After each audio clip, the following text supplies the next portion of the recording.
The bustling noise of the cafe drowned out most conversations, but I could still hear the chatter of my team as we discussed our startup's next move. It was an important meeting. Every decision could mean the difference between sinking or swimming in the competitive tech world. My partners were deep into strategizing, but my mind started to wander, momentarily lost in the mundane street view outside the large glass windows. That's when I saw it, a sleek motorcycle pulling up on the curb. The rider, dressed in a leather jacket and helmet, was just another part of the city's endless stream of faces. But my attention was drawn to the passenger, a woman sitting behind him, her arms wrapped tightly around his waist. At first, it was just an odd sense of recognition that made me pause. Her posture, the way her body leaned into him, it all felt strangely familiar. Then, my heart sank when I noticed her shirt. It was a pink, snug-fitting top that I knew all too well. My wife, Linda, had worn it countless times. I blinked, hoping my eyes were playing tricks on me. This had to be a coincidence. I watched as the motorcycle roared off, the woman's blonde hair flying out from under her helmet. I caught another glimpse of that pink shirt before they disappeared into traffic. I felt a cold knot forming in my stomach. There was no way it could be her, right? But I couldn't shake the image from my mind. The rest of the meeting was a blur. My focus was gone, replaced by a series of unsettling thoughts. I wanted to confront her right then and there, but it felt ridiculous. What if I was wrong? What if it really wasn't her? I decided to wait. Linda would surely tell me where she had been, and I'd get the confirmation I needed. Later that evening, I tried to act normal as I walked through the front door. Linda was in the kitchen, preparing dinner. She greeted me with her usual smile, and for a moment, I considered that maybe I'd imagined the whole thing. But the nagging feeling wouldn't leave me. I casually asked how her day went, hoping she'd mention something that would put my mind at ease. "I went out with Sarah," she said nonchalantly, referring to her best friend. "We had lunch and did some shopping." Her words were delivered smoothly, without hesitation, but they felt rehearsed, like she had practiced saying them. I forced a smile and nodded, pretending everything was fine. Yet, something was off. Her story didn't match what I had seen. I didn't press her further, not wanting to reveal my doubts just yet. I needed to know for sure. That night, as we lay in bed, Linda drifted off to sleep quickly, but I stared at the ceiling, wide awake. My mind kept replaying the scene at the cafe, and every time, the woman on the motorcycle looked more and more like my wife. I decided to give her one more chance to come clean. If she didn't, I'd have to find out the truth myself. Linda's behavior had changed lately. She was more distant, spending less time at home, and often distracted when she was. I used to think it was just stress from her job or some new phase in our marriage. But now, it all seemed connected. My gut told me something was terribly wrong. The next morning, I watched her closely, looking for any sign of guilt or hesitation. But Linda was calm, almost too calm, going about her routine as if nothing had happened. I waited for her to mention anything, any detail that would align with the motorcycle and the man she had been holding onto. But she never did. As the days passed, my suspicions only grew. I became more aware of every little thing. Her phone that was always on silent, the sudden late nights out, and the vague excuses that never quite made sense. It was like a bad movie playing out before my eyes, one where I couldn't predict the next scene but knew it wouldn't end well. I knew then that if she wasn't going to tell me the truth, I would have to find it myself. Linda's behavior didn't improve in the following days. Her phone was always glued to her hand, and she seemed to be spending more time outside the house. She had started dressing differently too, favoring tight tops and jeans, outfits she used to wear back when we first met. It wasn't just the clothes, though, it was the way she carried herself, almost like she was hiding something behind her smile. The feeling of betrayal grew stronger with every passing day, and I could no longer ignore it. One evening, she told me she was heading out to meet Sarah again. "Don't wait up," she said casually, slipping on her shoes near the door. I watched her closely, studying every detail, the light perfume she usually wore only on special occasions, the careful way she did her makeup, and the nervous smile that barely reached her eyes. She left without her phone, which she had accidentally left charging on the kitchen counter. As soon as the door clicked shut, my heart raced. This was my chance.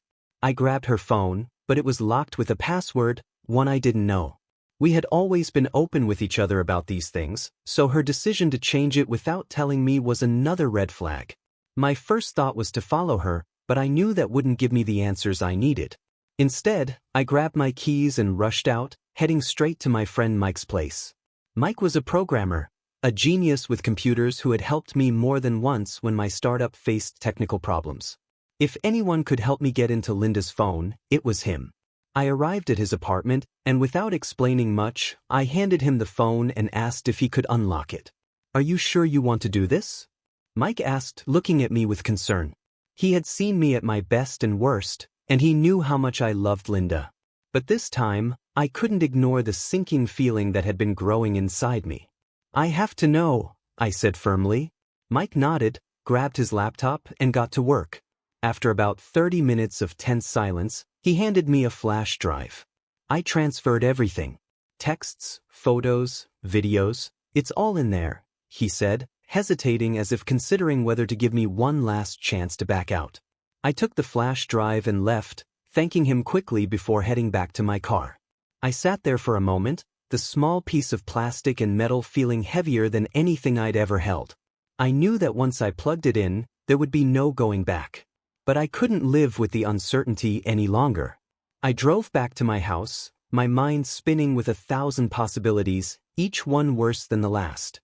Back home, I inserted the flash drive into my laptop and clicked on the folder.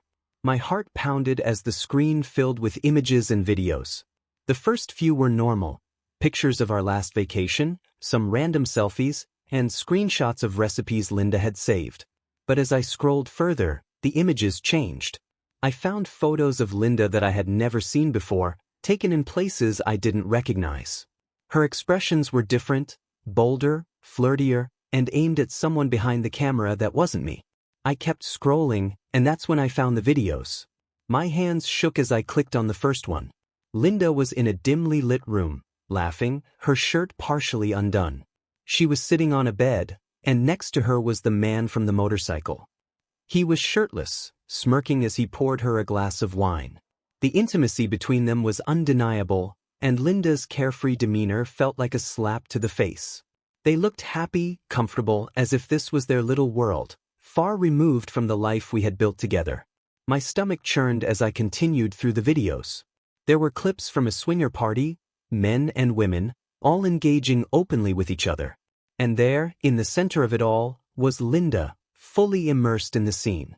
The reality of her betrayal hit me harder with every second of footage. This wasn't a one-time mistake or a moment of weakness. This was deliberate, repeated, and completely hidden from me. My anger boiled over as I slammed the laptop shut. I could hardly think straight. The room felt small, closing in on me with every breath. I stood up, knocking over a chair in my rage, sending it crashing to the floor. I smashed a glass against the wall, watching it shatter into 1,000 pieces, much like my trust. I couldn't believe it. The woman I had shared my life with, my dreams, and my future had torn it all apart without a second thought. My mind flashed back to every lie, every excuse she had given, and every time I had believed her. I was furious, not just at her, but at myself for not seeing it sooner. By the time Linda returned that night, I had calmed down, but only on the surface. Beneath the calm exterior, I was a storm waiting to unleash. I watched as she walked through the door, her usual smile plastered on her face as if nothing had happened. I didn't say a word about the videos. I just stared, my eyes cold and distant, and let her ignorance hang in the air. But I knew that this was far from over. Linda strolled through the door at exactly 11 p.m., her face flushed from the cool night air. She looked at me, offering a half-hearted smile as she kicked off her shoes. I watched her carefully, leaning against the kitchen counter, my arms crossed and my mind racing with everything I'd seen on that flash drive. She didn't seem to notice the tension in the room, or maybe she just didn't care. "You're up late," she said casually, heading toward the fridge. "Did you eat yet? I can whip something up if you're hungry." I didn't respond. The images of her with that man, the videos of the parties, everything replayed in my mind. I felt a surge of anger rise in my chest, and before I knew it, the words exploded out of me. What the hell are all these intimate photos and videos on your phone? I shouted, my voice shaking with rage. Linda froze, her hand hovering near the fridge door. She turned to face me, her expression shifting from confusion to shock, and then quickly to something darker, fear. What are you talking about? She stammered, trying to sound innocent, but the guilt was already written all over her face. I grabbed the flash drive from the counter and threw it at her feet. Don't play dumb with me, Linda. I've seen everything. The photos, the videos, all of it. The swinger party, the guy you've been riding around with on his bike. How long has this been going on? My voice echoed through the kitchen, louder than I had intended, but I didn't care. All the emotions I had bottled up were spilling out uncontrollably. Linda's eyes widened as she looked down at the flash drive. She knew she was caught, and there was no hiding from it now. Her lips quivered, but instead of breaking down, she straightened up, meeting my glare with one of her own. Don't you dare throw this all on me, she snapped, her voice rising to match mine. I am so sick of being treated like I'm just some housewife waiting around for you. Do you know how suffocating it is to feel unappreciated? To feel like you're invisible? You haven't looked at me like I mattered in years. I stood there, stunned by the sudden outburst. This wasn't the reaction I had expected. Anger, guilt, excuses, maybe. But this defiance, this shift to blame me, caught me off guard. Are you seriously trying to justify what you've done? You're cheating on me, and somehow this is my fault. You're damn right it's your fault. Linda shot back, stepping closer, her eyes blazing with resentment. You've been so wrapped up in your stupid startup that you forgot all about us. You forgot about me. Do you even know the last time you really talked to me about anything other than work? I've been alone in this marriage for years, and I'm done pretending that everything's okay. Her words hit like a gut punch. Part of me knew she was twisting the truth, using anything she could to shift the blame, but another part, the part that remembered all those nights working late, all the times I'd brushed her off, convinced that my job was the most important thing, felt a sting of guilt. I had been distracted, but none of it excused what she'd done. So this is how you deal with it? Running off with some random guy, joining swinger parties, and acting like none of it matters. I yelled, my voice cracking as the weight of it all pressed down on me. If you were unhappy, why didn't you just talk to me? Why lie? Why cheat? Linda clenched her fists, her face twisted in frustration. Because talking doesn't change anything. I tried, but you never listened. You don't see me. You don't even care. She paused, her voice breaking slightly, but the anger never left her eyes. I needed to feel wanted. I needed to feel alive again. And yes, I made mistakes, but at least someone noticed me. I couldn't believe what I was hearing. Her words were like knives, each one cutting deeper than the last. It was as if everything I thought I knew about our relationship, our life together, was a lie. My vision blurred with fury, and I grabbed the nearest object, a small decorative vase we had bought on our honeymoon, and hurled it across the room. It shattered against the wall, fragments scattering across the floor. Linda flinched but didn't back down. You think breaking things is going to fix this? You think yelling is going to make me the villain here? She was yelling now, her voice laced with a mix of anger and bitterness that I had never heard before. I've been miserable for so long, and you never noticed. You never cared. Don't you dare turn this around on me, I shouted, my voice trembling. You've been lying, cheating, and God knows what else, and now you want to blame me for your choices? You're the one who's ruined everything, not me. The argument spiraled, our voices rising and colliding in the small kitchen. The air was thick with tension, every word another jab, another accusation. Linda's defenses were up, and every sentence was aimed at deflecting the blame back onto me. I couldn't take it anymore. The rage, the hurt, the overwhelming sense of betrayal, it all became too much. I stormed out of the house, slamming the door behind me. I found myself standing in the driveway, breathing heavily. My eyes landed on Linda's car, the one I had bought her for our anniversary a few years ago. In a fit of anger, I grabbed a nearby rock and hurled it at the windshield, the glass cracking with a satisfying crunch. I didn't care about the consequences. All I wanted was to destroy something that meant something to her, just as she had destroyed everything that mattered to me. "You're not getting away with this," I muttered under my breath, turning my back on the wreckage and walking away. Linda's screams echoed behind me, but I didn't look back. I couldn't. I knew in that moment that our marriage was shattered beyond repair, and there was no going back. I drove without any real destination, my mind swirling with anger and disbelief. The confrontation with Linda had left me feeling hollow, and every word she had thrown at me replayed in my head. It felt like my entire world was collapsing. After driving aimlessly for nearly an hour, I found myself heading toward our house outside the city, a quiet retreat we had bought years ago as a getaway from the chaos of daily life. Ironically, it was now the only place I could think of to escape the turmoil that had invaded my mind. I pulled up to the house, turned off my phone, and stepped inside, greeted by the familiar smell of wood and the faint scent of pine from the surrounding forest. The silence was both comforting and deafening. I slumped onto the old leather couch, staring at the walls lined with photos of happier times. Each one felt like a cruel reminder of what had been lost, images of our vacations, holidays, and moments that now felt like a distant lie.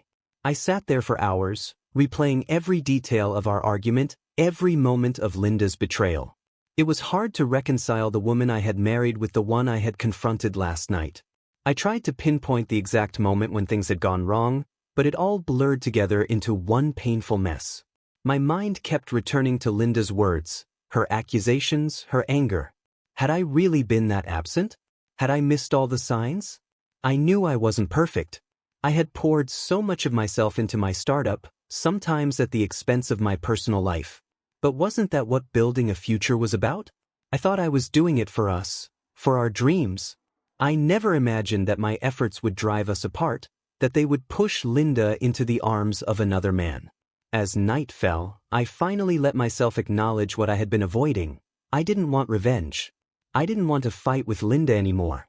I just wanted to get away from everything, to start over. I knew staying angry would only eat away at me, and I wasn't willing to let her actions dictate the rest of my life. The next day, I made the drive back to the city, but I didn't go home. Instead, I went to the second property I owned, a small apartment that I had bought years ago as an investment. It wasn't much, but it was mine, and it was away from the chaos that my home had become. I decided then and there that this was where I would rebuild my life, away from the lies and the betrayal. In the days that followed, I focused on putting distance between myself and everything that reminded me of Linda. I ignored her calls and messages, each one more desperate than the last. She left voicemails begging me to come home, to talk, to give her a chance to explain. But I was done listening. I blocked her number, cut off all communication, and tried to move on. Then, a letter arrived, a formal notice informing me that Linda had filed a complaint against me for damages. The letter claimed I had harmed her property by smashing her car's windshield, and it demanded compensation. It was like a final slap in the face, as if she hadn't done enough already. I threw the letter aside, my anger briefly flaring up again, but I knew this was just another way for her to get my attention. I went to court, faced the charges, and ended up paying $50,000 in damages. Linda was there, sitting across from me, her eyes red and puffy. She tried to catch my eye, but I didn't give her the satisfaction. I simply paid the fine and walked out without a word, refusing to let her see the pain she had caused me. But the court case was a wake-up call. I couldn't let this be the end. I couldn't let Linda drag me down with her. That's when I decided that if she wanted to play dirty, I could too. I was tired of being the victim. I went back to my laptop and pulled up the flash drive, filled with every piece of evidence of her infidelity. I knew exactly what to do. With a few clicks, I leaked the photos and videos online. I sent them to people I knew would make sure they got out: Linda's friends, her colleagues, even her family. I wanted everyone to see her for who she really was. I wanted her perfect little world to crumble the way she had destroyed mine. It didn't take long for the fallout to begin. Linda's reputation was shattered. People whispered behind her back, and her social media was flooded with comments, some supportive, most condemning. The life she had tried so hard to keep hidden was now on full display for everyone to see. But I wasn't done. I took back the car and the house she was living in. They were both in my name, after all. I left her with nothing, just as she had left me. For once, I felt like I was in control again, no longer the helpless victim of her lies. As I sat in my new apartment, overlooking the city, I felt a strange sense of peace. I knew I wasn't the same person I had been before all of this started, but maybe that was a good thing. I had learned the hard way that sometimes, the only way to move forward is to burn the past to the ground. The aftermath of Linda's exposure was brutal, and the fallout hit faster than even I had expected. I had turned her world inside out, and I could see it all unraveling from a distance. Linda's phone calls to me had stopped, but I knew she was still reaching out to everyone else. Friends, family, anyone who might still care. But as the weeks went by, her cries for sympathy fell on deaf ears. I had made sure of that. I stayed in my new apartment, keeping my life as separate from hers as possible. I focused on my startup, throwing myself into work as a way to keep my mind off everything that had happened. My team didn't ask many questions, but I could tell they sensed something was different. I was more driven, more ruthless, and it showed in the way I pushed through every obstacle in our business. One day, I received a call from my lawyer. "We need to talk," he said in a serious tone that instantly put me on edge. I met him at his office, where he handed me a new letter from Linda's attorney.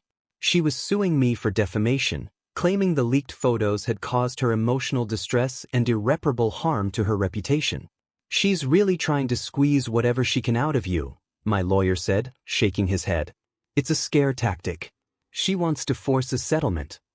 I clenched my jaw, refusing to let Linda pull me into another battle. "Let her try," I replied. "She's not getting another dime." But Linda wasn't just fighting me in the courtroom. She was losing battles everywhere else, too. Her job put her on probation after the scandal, and her friends were dropping her one by one. People were gossiping, and she became a pariah in her social circle. I watched from the sidelines as she sank deeper into her mess, powerless to stop the storm she had brought upon herself. Then came the day when Linda finally showed up at my door, unannounced. I heard a knock and hesitated before opening it, half expecting another legal notice or some pathetic plea. Instead, there she was, disheveled, her eyes red from crying, and looking nothing like the confident woman she once was.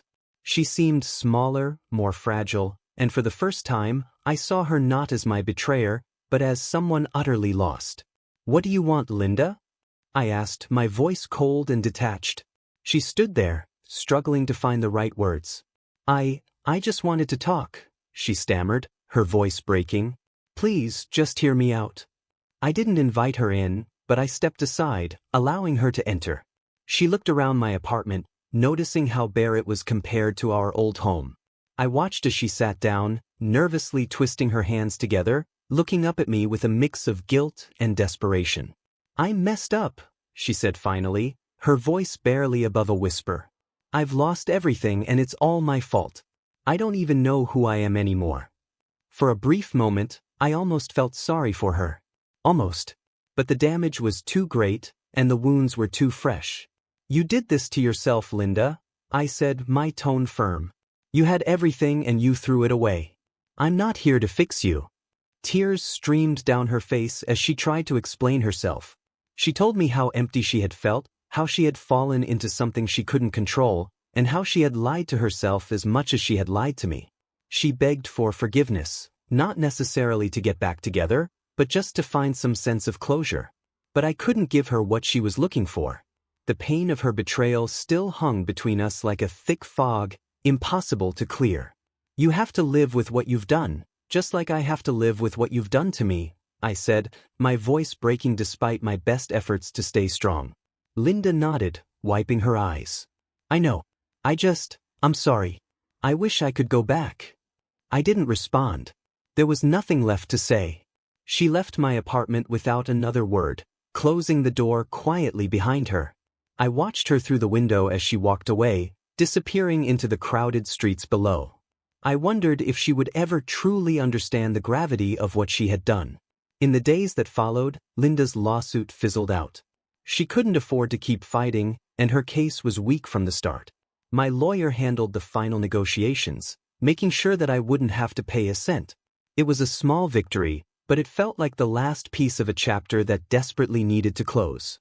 As Linda faded from my life, I found myself reconnecting with people I had lost touch with, old friends, family members, and even some colleagues who had drifted away during the height of my relationship struggles. I began to rebuild, one step at a time, rediscovering who I was without the shadow of my broken marriage hanging over me. It wasn't easy, but every day felt like a small step forward. I poured my energy into my startup, pushing it to new heights. My team and I landed a major client that put us on the map, and for the first time in months, I felt a genuine sense of hope. I realized that I was capable of moving on, of building a future that had nothing to do with the past I had left behind. But Linda's ghost still lingered. I would occasionally hear about her through mutual acquaintances, how she was struggling to keep her job, how she had moved to a smaller apartment on the other side of town, how she was trying to piece her life back together. I didn't take pleasure in her misery, but I didn't feel sympathy either. She was simply someone I used to know, someone who had made her choices, and now had to live with them. In the end, we were both just trying to find our way through the wreckage. But for the first time in a long time, I felt like I was finally on solid ground. Months passed, and life slowly began to normalize. My startup was gaining traction, and I found myself busier than ever, throwing my energy into work and reclaiming parts of my life that had been overshadowed by the drama with Linda.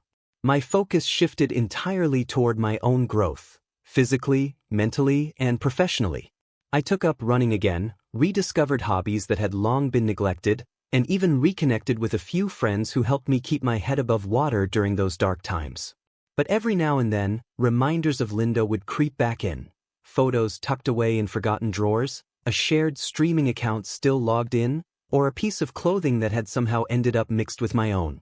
Each reminder was like a small sting, but with every passing day, the pain dulled, and the memories lost their power over me. One evening, I received an unexpected call from Mike, the programmer friend who had helped me access Linda's phone months ago. We hadn't talked much since everything went down, and hearing his voice brought back a rush of memories. "Hey man, I just wanted to check in," Mike said. "I've been hearing some things and thought you might want to know." "What kind of things?" I asked, bracing myself for another twist in the saga that I thought had ended. "It's about Linda," he continued cautiously. "Apparently, she's been having a rough time. She lost her job, and I heard she's been staying with her parents. She's been talking about you, about everything that happened. It sounds like she's really struggling to come to terms with it all." I stayed silent for a moment, processing Mike's words. Part of me wanted to say I didn't care, but the truth was, it did affect me. Despite everything, there was still a lingering sadness for what we had lost. Linda's betrayal had cut deep, but so had the love we'd once shared. "I'm not sure what you want me to do with that, Mike," I finally said, trying to sound detached.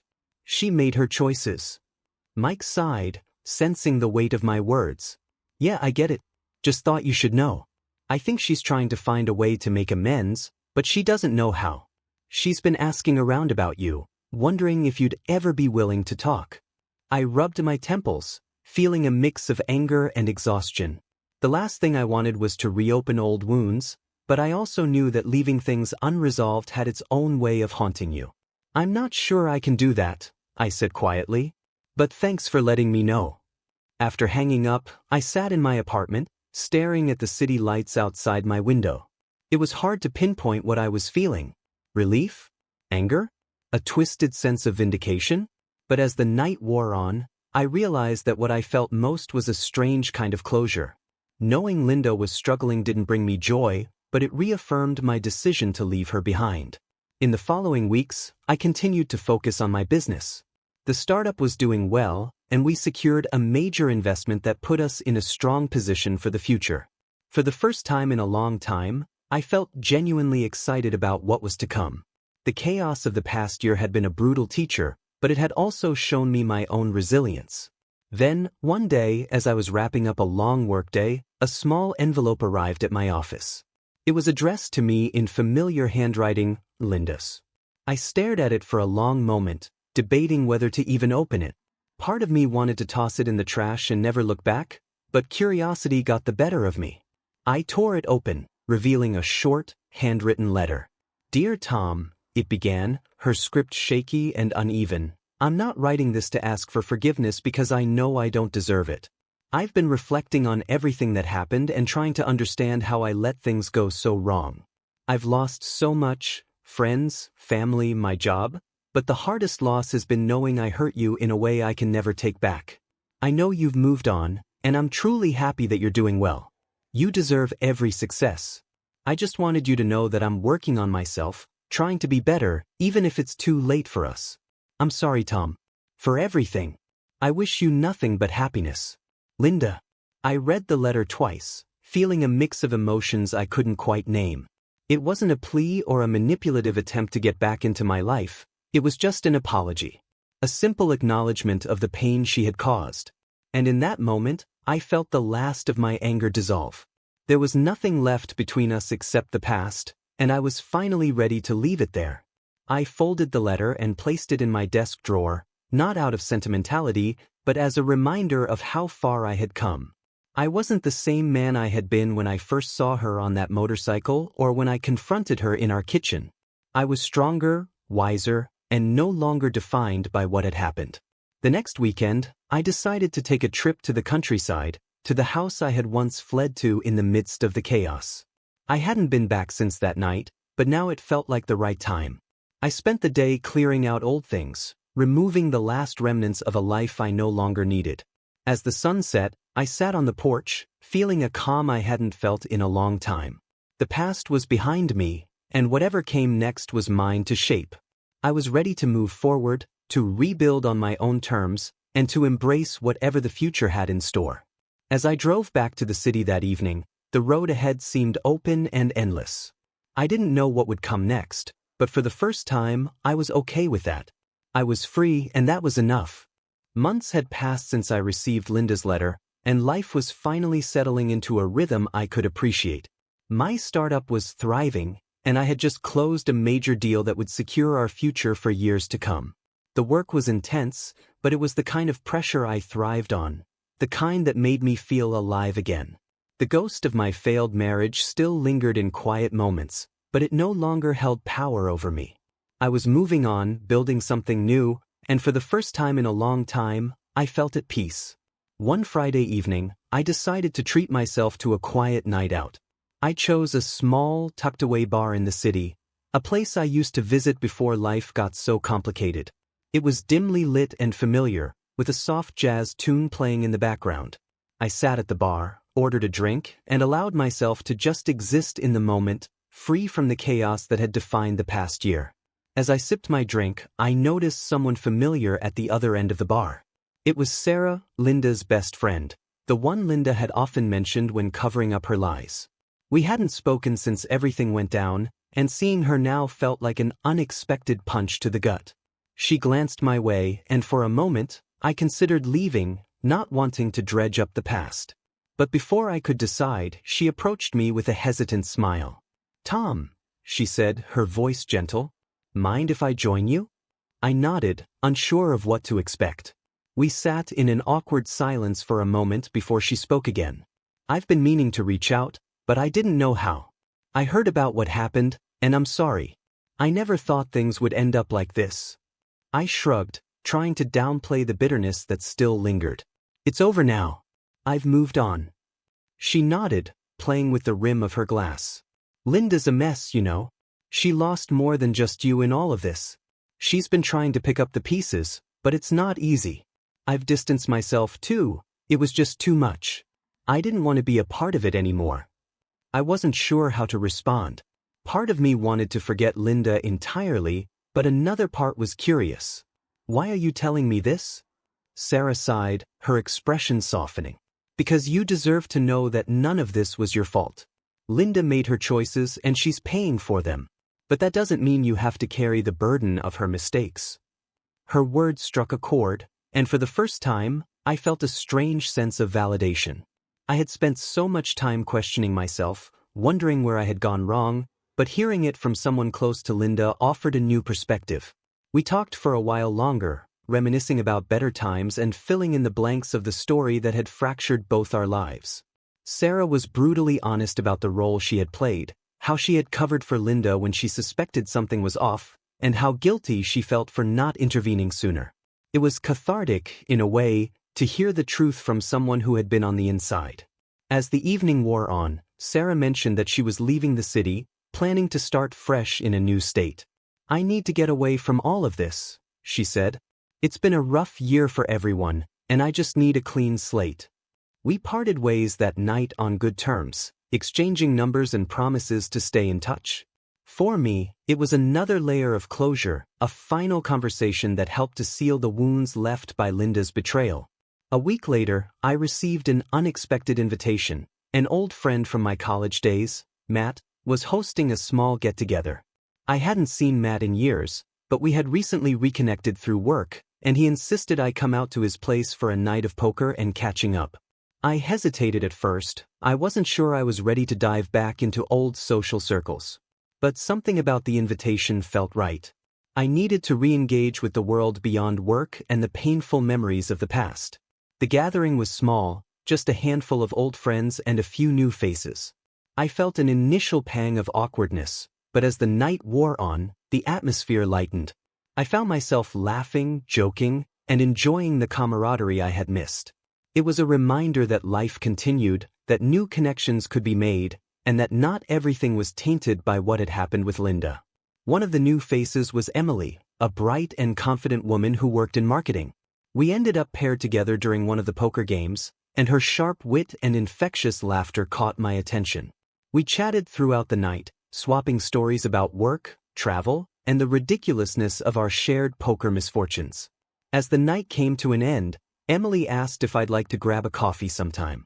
There was no pressure, no expectations, just a simple offer to continue the conversation. I agreed, feeling a sense of excitement that I hadn't felt in a long time. It wasn't about replacing Linda or jumping into something new, it was about moving forward, one small step at a time. In the days that followed, I met Emily for coffee, and we talked for hours about everything and nothing. There was no rush, no need to define what was happening. For the first time, I felt free to explore a connection without the weight of the past dragging me down.